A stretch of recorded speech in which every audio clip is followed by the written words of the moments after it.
WhatsApp পোলাপান, আজ আমি চলে এসেছি মেঘা সাথে সৌরভকে নিয়ে। আজকের ভিডিওটা একটু ডিফারেন্ট। অফিস ওয়ার্ক শেষ করে চলে গেছিলাম ফুচকা খেতে। কলকাতার ফুচকার কোনো জবাবই হবে না। ফুচকা কাকু ফুচকা মাখছিল আর সাথে আমি একটু মন্ত্র পড়ে নিচ্ছিলাম। দেখো, বেশি করে টক ঝাল দিয়ে মাখা ফুচকা, আহা সেই টেস্ট। ফুচকা খেয়ে যাচ্ছিলাম একটু বন্ধুদের সাথে আড্ডা দিতে।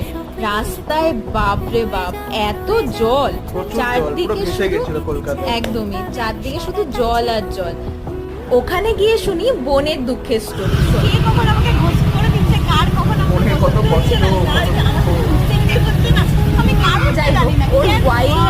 দিতে পারিনি, বাট বৃষ্টির জল দেখতে দেখতে চললাম বাড়ির দিকে। কেন কি বাড়ির দিকে তো ফিরতেই হতো। যাই হোক, আজকের ব্লগটা এত অবধি। নেক্সট ব্লগে দেখা হবে তোমাদের সাথে। লাইক, ফলো আর সাবস্ক্রাইব করে নিও। আজকের জন্য এইটুখানি। Tata tata.